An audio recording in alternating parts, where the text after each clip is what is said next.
Une seule voie pour l'Europe et réalisation de l'Union européenne, les deux grands objectifs politiques ont été réaffirmés à Copenhague. Pour l'énergie, un front commun et un dialogue avec les pays arabes, le premier contact jugé constructif des deux côtés. M. François Mitterrand plaide en faveur de la construction européenne au congrès extraordinaire de son parti. L'Europe socialiste, déclare-t-il, se construira à partir du noyau existant. Le travail va reprendre dans les cimenteries. Un accord a été signé ce soir au cours d'une réunion de conciliation. Cela faisait un mois que ce secteur du bâtiment était paralysé. Proche-Orient, M. Kissinger accueilli par quelques manifestations en Israël, il n'a pu convaincre à Damas les Syriens de donner la liste des prisonniers israéliens. Cela risque de retarder la conférence de Genève. Ski, victoire à Svalbard de l'Autrichien Hubert Berchtold pour la Coupe du Monde et à Courchevel de la Britannique Valentina Illies pour la Coupe d'Europe. Jeu à 13, la France battue par l'Australie 14-3 à Toulouse. C'était le second test France-Australie. Le premier avait été perdu déjà dimanche dernier à Perpignan. Il y aura enquête judiciaire sur le tiercé de dimanche dernier, le prix Bride abattu. Quant au tiercé d'aujourd'hui, qui s'est déroulé très normalement, les gagnants sont le 16, le 9 et le 19. 2187 francs 50 dans l'ordre et 408 francs dans le désordre pour 3 francs. Mesdames, Mesdemoiselles, Messieurs, bonsoir. Nous vous donnerons aussi, en fin de journal, les autres résultats importants de la journée sportive. Après Copenhague, ce sera Bonn. Les 9 ne tarderont pas à se retrouver au sommet. Ces rencontres auront d'ailleurs désormais lieu plus fréquemment.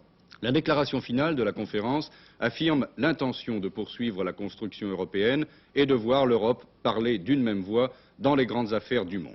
Ce sont les deux points dont on se félicite le plus dans les différentes capitales. Pour le chancelier Willy Brandt, la réunion a été fructueuse, compte tenu des circonstances assez compliquées. À Londres, on remarque que M. Hiss n'avait pas en rentrant dans son pays le même sourire qu'à Copenhague. C'est que la semaine à venir sera difficile pour le Premier ministre britannique qui doit demander beaucoup de sacrifices aux contribuables. Le problème de l'énergie n'est en effet qu'un aspect de la grave crise économique qui menace l'Angleterre. À propos de l'énergie, des décisions importantes ont été prises à Copenhague. Le dialogue avec les représentants arabes a été bon, mais c'est aussi du résultat de la prochaine conférence de Genève sur le Proche-Orient que dépendra leur attitude.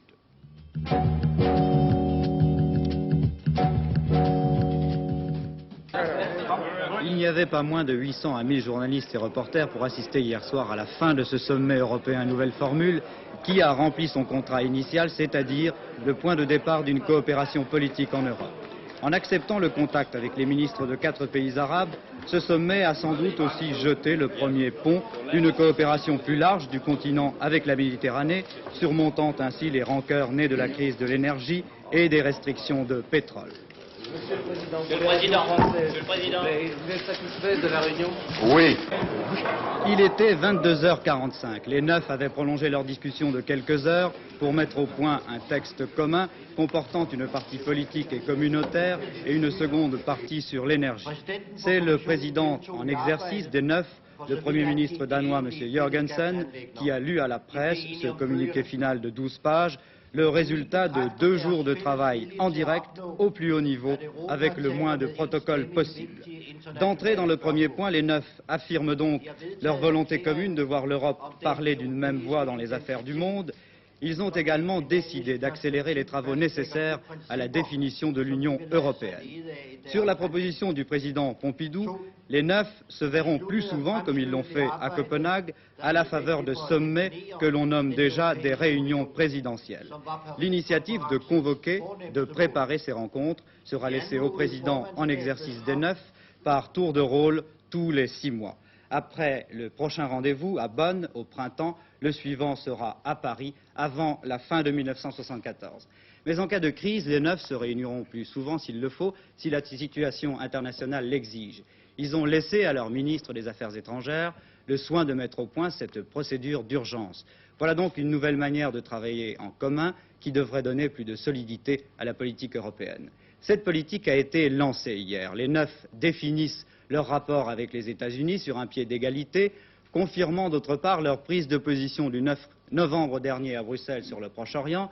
Ils proposent leur aide pour la recherche d'un règlement Ils en informeront d'ailleurs le secrétaire général des Nations Unies. C'est donc, si l'on veut, une première intervention ou proposition politique ès-qualité de l'Europe. L'avenir de la négociation de Genève montrera peut-être qu'elle n'est pas à négliger. L'aspect communautaire de cette Europe n'a pas été laissé de côté. Là aussi, coup d'accélérateur pour ce qui concerne la réalisation de l'union économique et monétaire. D'autre part, dès janvier prochain, le fonds d'aide aux régions défavorisées de l'Europe sera mis en place et dès demain à Bruxelles, les ministres des Affaires étrangères et des Finances se mettront au travail pour en définir les critères. Ainsi donc, à Copenhague, les 9 se seront certes préoccupés des remèdes à apporter à la crise, mais ils auront essayé de voir plus loin. L'espoir permis à ce nouveau dispositif dépend désormais de la bonne volonté des gouvernements européens, à condition que chacun joue le jeu. Quelles conclusions tirer de ce premier sommet politique? Voici l'appréciation de M. Michel Joubert, le ministre des Affaires étrangères, qui accompagnait le président Pompidou à Copenhague. S'il y avait eu échec de cette réunion présidentielle, je suis sûr qu'il y aurait eu une grande déception dans les différents pays européens. Et comme je crois que les uns et les autres, en tout cas moi, nous nous félicitons de cette première réunion, je pense qu'on devrait se réjouir dans beaucoup de pays qu'à chaque épreuve que l'Europe rencontre, eh bien, elle la surmonte. Et au demeurant, la progression vers une unité européenne, c'est une longue marche. Une longue marche, vous savez, ça exige beaucoup d'efforts. Alors il faut les faire pour mériter l'aboutissement. Monsieur le ministre, vous invitez dans le communiqué les États membres à prendre des mesures équitables pour restreindre la consommation d'énergie. Est-ce que cela veut dire que les 9 seront tous logés à la même enseigne? Non, chacun suivra son inspiration en fonction de situations qui sont différentes. Ce n'est pas parce qu'on parle de l'Europe que l'on unifie tout et que l'on fait l'unité des températures, par exemple, dans les pays de la communauté. Il y a des pays plus tempérés que d'autres. Il y en a qui sont plus favorisés par la nature de leur sous-sol aussi, par leurs ressources énergétiques que d'autres. Alors il faut peser tout cela.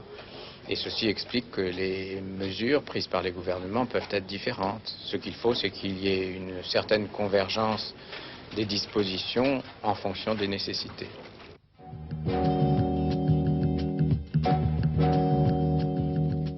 Second volet de la conférence de Copenhague, l'énergie. Un problème soulevé en raison des événements du Proche-Orient et aussi d'une prise de conscience des lacunes européennes en matière de politique énergétique. C'est un peu, mais en plus grave, ce qui s'est produit il y a quelques mois pour les protéines. L'Europe s'était aperçue, mais un peu tard, qu'elle dépendait trop de l'extérieur, en l'occurrence des États-Unis, pour l'alimentation de ces animaux.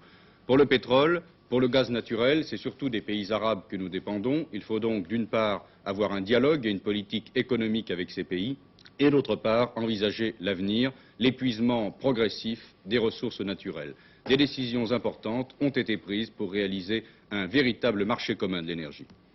Oui, l'Europe de l'énergie, jusque-là, on en parlait beaucoup, mais on y croyait peu. Eh bien, elle a peut-être vu le jour hier soir, dans la soirée, à Copenhague. Dans le texte sur l'énergie, un texte de 3 pages publié à la fin du sommet, figurent en effet 3 points essentiels qui concernent aussi bien l'immédiat que le moyen terme. Premièrement, face à la crise du pétrole dont chacun reconnaît les dangers, la communauté va s'organiser. À cet effet, les chefs d'État et de gouvernement ont chargé la Commission européenne d'agir vite. Avant le 15 janvier prochain, la Commission de Bruxelles devra faire un bilan complet de la situation dans la communauté et devra examiner les répercussions actuelles ou prévisibles de la pénurie sur l'emploi, sur les prix et sur la production. Avant le 31 janvier, des propositions concrètes devraient être faites pour que les 9 prennent avant le 28 février, donc très vite, des mesures concrètes de restriction de la consommation d'énergie. Il ne s'agit pas, M. Joubert l'a indiqué il y a un instant, de répartir les sacrifices comme certains le demandaient, mais chaque pays membre va apporter sa propre contribution en prenant des mesures qui correspondent à sa situation nationale. Le second point est tout aussi fondamental. L'Europe va rechercher de nouvelles sources d'énergie. Jusque-là, les 9 travaillaient en ordre dispersé. Ils vont maintenant coordonner leurs efforts. C'est ainsi que la communauté va se doter d'une capacité propre d'enrichissement de l'uranium. Il y a, on le sait, 2 techniques concurrentes. Elles seront désormais poursuivies de manière concertée. L'Europe dépend actuellement, on le sait, aux 3/4 du pétrole arabe. Elle ne veut pas, dans 20 ans, dépendre de l'uranium américain. Et puis, il y a le troisième point fondamental. Il concerne les relations avec les pays producteurs. Il ne s'agira plus seulement d'acheter du pétrole et de vendre des machines. Pays producteurs et États consommateurs européens vont coopérer désormais d'égal à égal. Les producteurs bénéficieraient d'investissements qui assureraient leur développement et ils apporteraient en contrepartie à l'Europe un approvisionnement stable. Déjà en Europe, la France et l'Italie se sont engagés dans cette voie. La France serait d'ailleurs, selon notre confrère Paris Match, sur le point de conclure avec l'Arabie Saoudite un contrat fabuleux qui lui assurerait 800 millions de tonnes de pétrole pour les 20 ans à venir, soit 7 fois environ la consommation annuelle de notre pays. Le premier contact de Copenhague aura donc fourni aux Européens et aux Arabes l'occasion d'ouvrir le dialogue. Les 4 émissaires arabes ont jugé la discussion constructive. Le pétrole, ont-ils dit au cours d'une conférence de presse tenue hier après-midi à Copenhague, est dans l'immédiat une arme, il sera bientôt un instrument de coopération. Écoutez à ce sujet M. Bouteflika, ministre algérien des Affaires étrangères. Le monde arabe, historiquement et géographiquement, entretient des relations pour le moins importantes avec l'Europe. En temps utile, nous avions tendu une main cordiale et compréhensive à l'égard de ce que l'on appelle communément le vieux continent, en vue de créer les conditions d'une coopération à court terme, à moyen terme et à long terme. Et déjà, au niveau des forces montantes, l'Afrique, par exemple, en tant que continent tout entier à travers l'Organisation de l'Unité africaine, la Ligue arabe, en tant qu'organisation réunissant tous les États arabes indépendants, sont en train de mettre au point des modalités de coopération qui puissent créer un axe stratégique suffisamment important pour présenter à l'Europe un partenaire de choix, de poids et de qualité. Je crois qu'aujourd'hui, à Copenhague, de même qu'hier, notre dialogue a commencé à faire réfléchir les Européens à la fois sur le rôle qui doit être le leur naturellement, et nous les soutenons pour qu'ils puissent jouer ce rôle dans les règlements des affaires mondiales. Par ailleurs, et du même coup, nous avons essayé de dégager les premières idées sur la possibilité de travailler ensemble pour que, enfin, tous les peuples de la région du Moyen-Orient puissent avoir leur patrie, une patrie sûre et reconnue.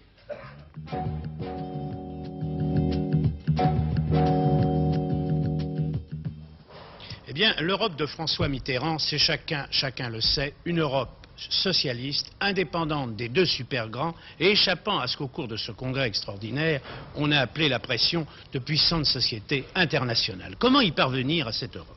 Eh bien, François Mitterrand voulait savoir si ses amis étaient toujours d'accord pour organiser la lutte à l'intérieur de l'Europe des Neuf telle qu'elle existe actuellement. Il avait eu quelques doutes il y a un mois.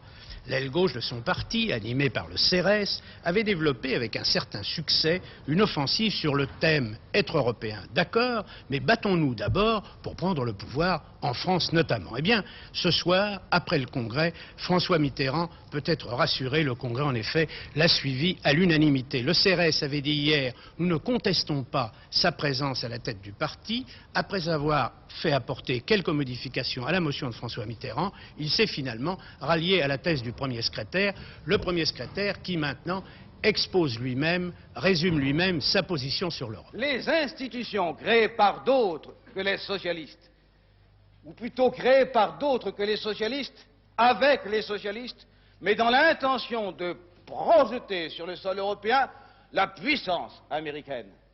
Ceux-là, ils seront détrompés parce que les socialistes qui ont voté les institutions veulent que ces institutions servent à modifier le contenu, soit une arme dans nos mains pour imposer non seulement ce que je viens de dire, mais ce que l'on pourrait ajouter. Rien ne nous empêche de le faire. Il suffit de croire en soi.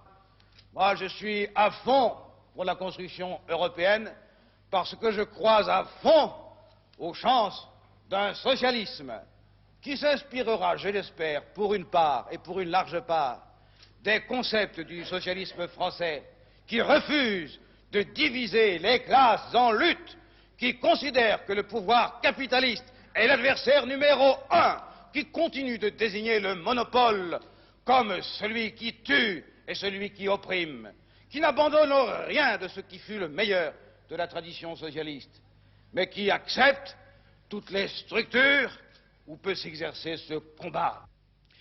Quant à l'union de la gauche, elle n'a jamais été remise en question au cours de ce congrès, bien que les thèses socialistes en matière européenne se distinguent des thèses communistes. Bien entendu, sur l'Europe, aucun rapprochement avec la majorité actuelle. Voici d'ailleurs, sur cette majorité, ce que dit François Mitterrand. Notre pays, à l'heure actuelle, dans les mains d'une équipe affolée, divisée, mais qui ne trouvera son point de rassemblement que pour tenter d'écraser toutes les chances que nous avons ce matin tenté de définir.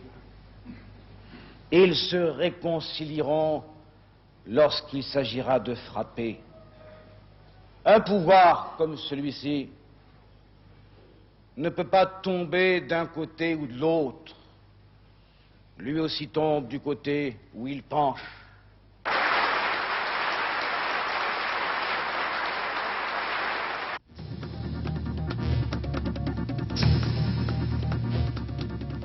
Fin des travaux du Conseil national des jeunes démocrates réunis au Sénat. Face au péril, il se prononce selon les thèses de Jean Le Canuet pour l'avènement d'un gouvernement d'action européenne et sociale.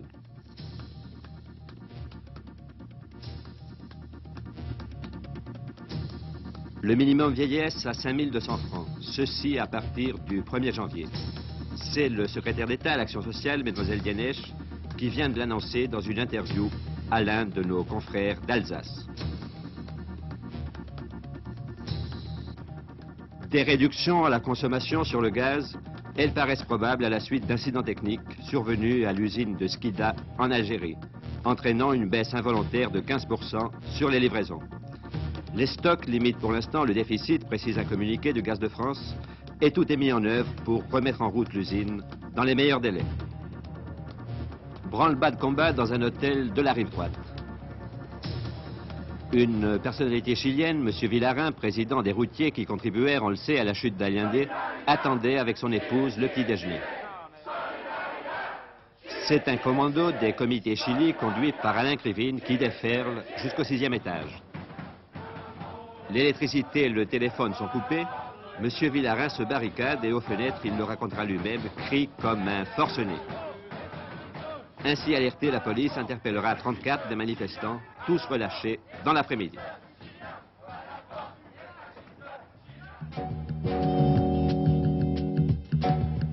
Une semaine qui sera marquée par l'entretien télévisé du chef de l'État, M. Georges Pompidou, annoncé il y a une dizaine de jours. Un entretien dont on ne connaît pas encore la date précise, mais au cours duquel, nul n'en doute, le président de la République parlera du sommet de Copenhague, des enseignements qu'il faut en tirer sur le plan français et de ses conséquences internationales. À noter que M. Pompidou recevra cette semaine M. Kissinger, le secrétaire d'État américain. Les répercussions de ce sommet seront immédiates, puisque lundi et mardi, les ministres des Finances et des Affaires étrangères des 9 mettront concrètement en application les décisions de Copenhague sur le plan économique et monétaire et sur le plan régional. Au Sénat comme à l'Assemblée, dernière semaine de travail de la session d'automne. Dernière navette pour mettre un point final au budget 1974 et à la loi Royer sur les commerçants. Mercredi à l'Assemblée, Valéry Giscard d'Estaing devrait, répondant à des questions orales, faire le point de la situation économique. Auparavant, il aura assisté le matin au traditionnel Conseil des ministres. Sur le plan social, la semaine s'annonce calme. Toutefois, l'emploi reste la préoccupation des syndicats. André Bergeron, le secrétaire général de Force ouvrière, en parlera mardi au cours d'une conférence de presse à l'issue d'un comité confédéral de son organisation. Un conflit qui dure depuis plusieurs semaines va s'achever, celui des cimenteries. Aujourd'hui, 3 syndicats, la CGT, FO et les cadres, ont signé l'accord et demandent la reprise du travail. La CFDT se prononcera demain. Et puis vendredi soir, avec la fermeture des écoles pour les fêtes de Noël, débutera la trêve des confiseurs, le répit que chacun s'accorde avant d'entamer la nouvelle année.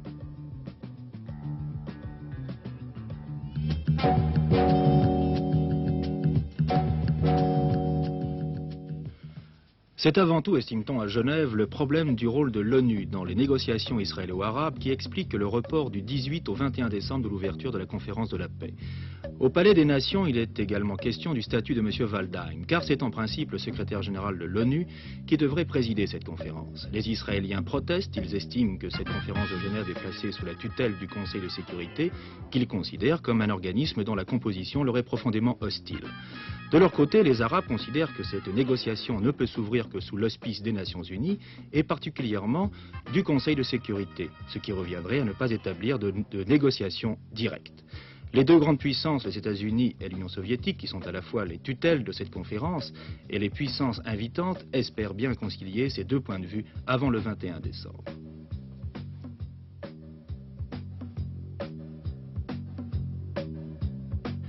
Autre point noir et de taille, la libération par la Syrie des prisonniers israéliens. Damas se refuse à les rendre et a autorisé la Croix-Rouge internationale à en dresser la liste. Cette libération, Israël en fait un préalable à l'ouverture de la conférence.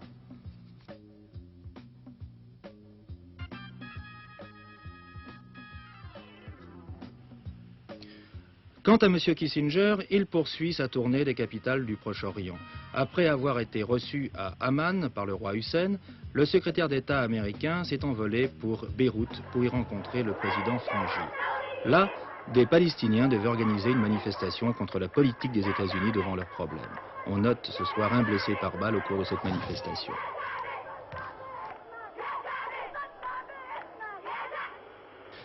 C'est en fin de journée, aujourd'hui dimanche, que l'avion du docteur Kissinger est arrivé à l'aéroport de Lod, Tel Aviv. Le conciliateur du conflit israélo-arabe y était accueilli par M. Abba Eban. Ce soir, le docteur Kissinger converse à Jérusalem avec Mme Golda Meir.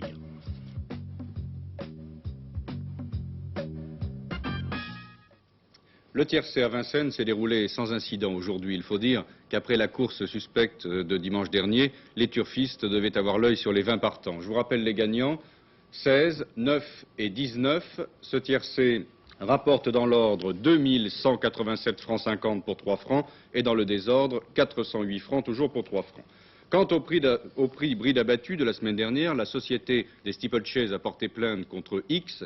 Un juge d'instruction vient d'être désigné et il y aura donc enquête judiciaire. La course était-elle truquée? Les jockeys ont-ils retenu volontairement leurs chevaux? En tout cas, des sommes importantes avaient été engagées sur les outsiders qui ont gagné la course. La parole est maintenant à la justice. Le sport aujourd'hui, du ski, du ballon et du cross.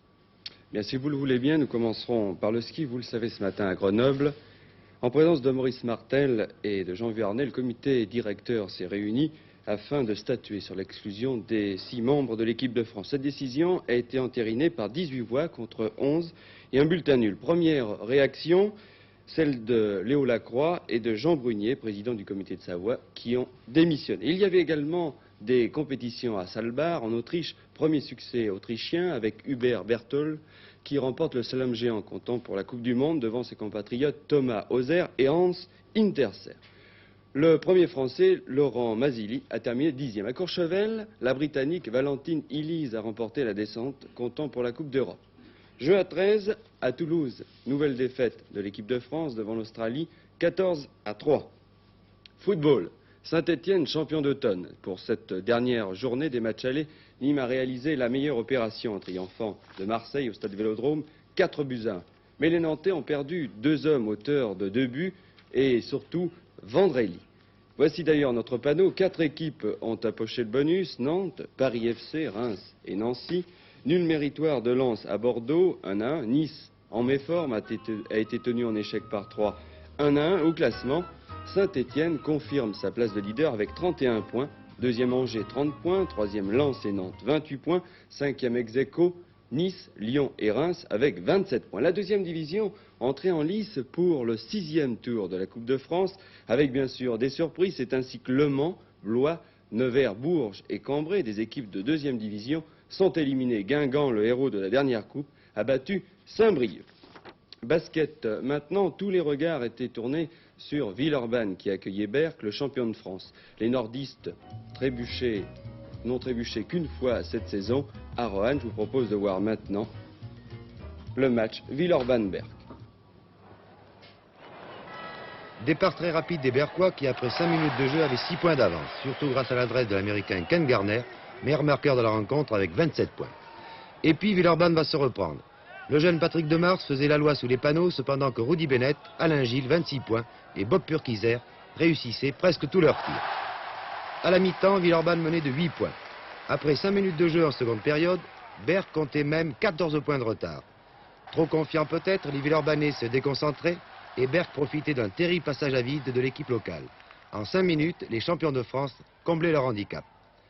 Pierre Gall dirigeait très bien sa formation. Bob Chix, après la sortie de Demars pour 5 fautes, se retrouvait et surtout Jean Rax affolait la défense villeurbannaise par ses pénétrations. 7 tirs réussis pour Jean Rax sur 8 tentés. À 5 minutes de la fin, Berck avait 11 points d'avance.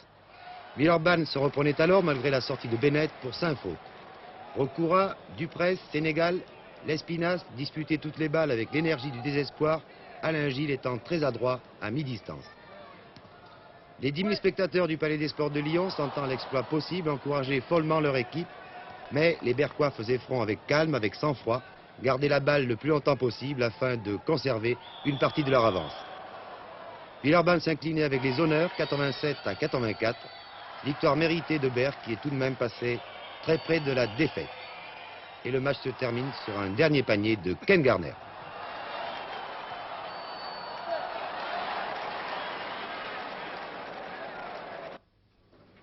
Au classement, bien sûr, Berck prend ses distances, 31 points devant Denain, 27 points. Villeurbanne, Vichy, Bagnols et Roanne sont ex-aequo avec 25 points. Et vous remarquez de cette journée le succès à l'extérieur du Racing à Monaco. Monaco, dont c'est la première défaite chez lui.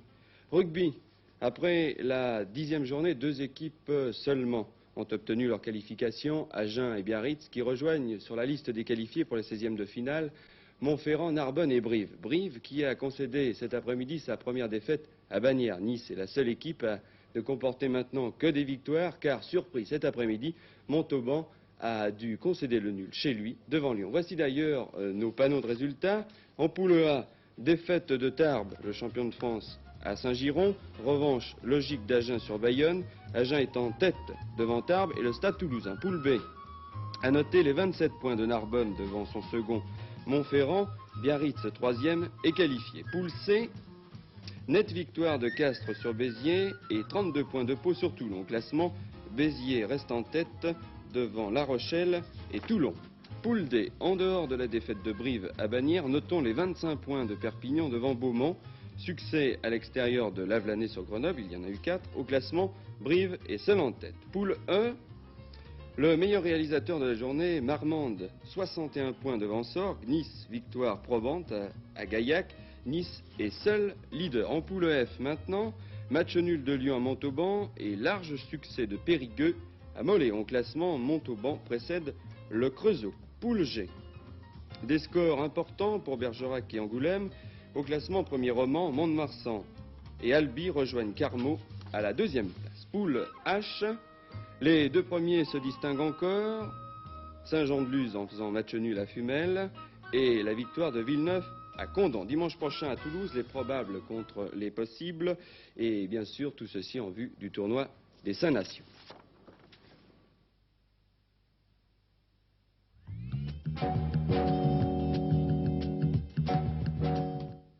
Tijoux était l'un des 16 000 participants à s'être donné rendez-vous dans le bois de Boulogne pour le cross du Figaro. Ceux-là ont une dizaine d'années et accomplissent 2 km. Ceux-ci sont nés avant 1917 et ont à boucler 4000 mètres. Les vieilles pointes ne manquent pas d'enthousiasme. Leur doyen, le général Hébrard, termine loin des premiers, mais il ne manque pas de supporters. Il y a 300 mètres de boche là-bas, vous savez, 300 mètres de boue, là, épaisse comme ça. Hein. J'ai fait une fouille par terre, d'ailleurs, ça glissait terriblement. On vous retrouve l'année prochaine? Ah non, je crois pas, non. Non, je ne crois pas parce que, vous savez, 1 an de plus, à mon âge, ça commence à tirer quand même. Chez les plus jeunes, on retrouvait en tout cas Noël Tijoux, le vainqueur de l'an passé. Il y avait aussi le breton Lucien Rau. René Jourdan était du rendez-vous, de même que le berger aixois Pierre Liardet. Autant dire que pour la première fois de la saison, tous nos meilleurs crossmen faisaient partie de la même affiche. Quelques obstacles pour compenser le manque de difficulté, car les 12 km dans les allées du bois offrent un terrain plat qui avantageait quelque peu les pistards. Les 12 km sont répartis en 4 tours. C'est peu après le premier passage que la décision allait s'effectuer. Noël Tijoux a lancé une petite accélération. Aucun de ses compagnons n'ose prendre son sillage. Bientôt l'écart se chiffre à 100 mètres. 100 mètres ici sur Boxberger dans l'ordre, qui devance Cou et Lucien Roux, alors que Jourdan et Liardet sont plus nettement distancés. Victoire donc du Vosgien Noël Tijoux, c'est son 4e succès. Il devancera Boxberger et le Parisien Dominique Cou, révélation de la journée. Le temps, il sera demain malheureusement à peu près le même qu'aujourd'hui, un peu plus froid et toujours des pluies intermittentes. Voilà notre prochain journal, demain à 13 h. Bonne soirée.